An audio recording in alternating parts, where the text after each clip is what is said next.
मैं कांग्रेस का समर्थन नहीं करती, लेकिन इसे एक ईमानदार नागरिक होने के नाते सुनिएगा। मोदी जी, 60 साल मत चिल्लाया करो। देश और जनता को उल्लू मत समझो।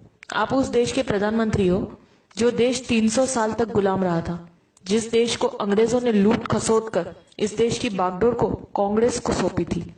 1947 में देश में सुई तक नहीं बनती थी। सारा देश राजा रजवाड़ों के झगड़ों में बटा हुआ था। देश में मात्र 50 गांव में बिजली थी। पूरे राजस्थान मात्र में 20 राजाओं के पास फोन था। किसी गांव में नल नहीं थे। पूरे देश में मात्र 10 बांध थे। सीमाओं पे मात्र कुछ सैनिक थे। 4 विमान थे, 20 टैंक थे। देश की सीमाएं चारों तरफ से खुली थी। खजाना खाली था। ऐसे बदहाल में हमारा हिंदुस्तान कांग्रेस को मिला था। इन 60 सालों में कांग्रेस ने हिंदुस्तान में विश्व की सबसे बड़ी ताकत यानी सबसे बड़ी सेना तैयार की। हजारों विमान, हजारों टैंक, लाखों फैक्ट्रियां, लाखों गांव में बिजली, हजारों बांधों का कंस्ट्रक्शन, लाखों किलोमीटर सड़कों का निर्माण, परमाणु बम, हर हाथ में फोन, हर घर में मोटरसाइकिल वाला मजबूत देश इन 60 सालों में तैयार करके दिया है कांग्रेस ने। भारत ने पिछले 60 सालों में तरक्की भी बहुत की है। भूतपूर्व प्रधानमंत्रियों ने कई इतिहास रच दिए, जिसकी वजह से भारत आज एशिया की दूसरी सबसे बड़ी ताकत है।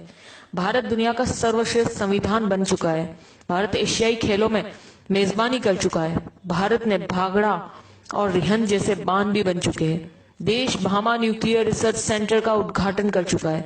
देश में तारापुर परमाणु बिजली घर शुरू हो चुका है। देश में कई दर्जन एम्स, आईआईटी, आईआईएमएस और सैकड़ों विश्वविद्यालय खुल चुके हैं। नेहरू ने नवरत्न कंपनियां स्थापित कर दी गई है। कई सालों पहले भारतीय सेना ने पाकिस्तानी सैनिकों को लाहौर के अंदर तक घुसकर मारा था और लाहौर पर कब्जा कर लिया था। पंडित नेहरू पुर्तगाल से जीतकर गोवा को भारत में मिला चुके थे। नेहरू जी ने इसरो यानी इंडियन स्पेस रिसर्च ऑर्गेनाइजेशन की शुरुआत भी कर दी थी।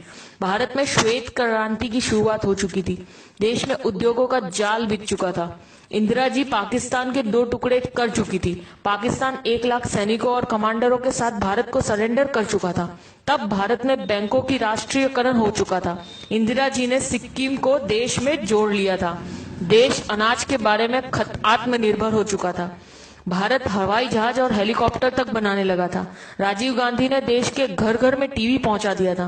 देश में सुपर कंप्यूटर, टेलीविजन और सूचना क्रांति यानी इंफॉर्मेशन टेक्नोलॉजी पूरे भारत में स्थापित हो चुकी थी।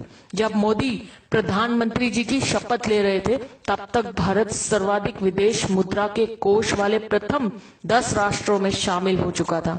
इनके अलावा Chandrayaan, Mangal mission, GSLV, metro, monorail, अंतरराष्ट्रीय हवाई अड्डे, न्यूक्लियर पनडुब्बी, ढेरों मिसाइल, पृथ्वी, अग्नि, नाग, दर्जनों परमाणु संयंत्र, चेतक हेलीकॉप्टर, मिग, तेजस ड्रोन, अर्जुन टैंक, धनुष तोप, मिसाइल युक्त विमान, आईएनएस विक्रांत, विमान वाहक, ये सब उपलब्धियां देश ने मोदी के प्रधानमंत्री बनने से पहले हासिल कर ली थी। हर जागरूक नागरिक की तरह इस मैसेज को ज्यादा से ज्यादा ग्रुपों तक पहुंचाइए, ताकि मोदी जी और उनके जुमले गलत साबित हो सके। जी बार बार उनका पूछना कि 60 सालों में क्या हुआ, तो उन्हें पता चल सके और अंधभक्तों की आंखों से पट्टी उतर सके। जय हिंद।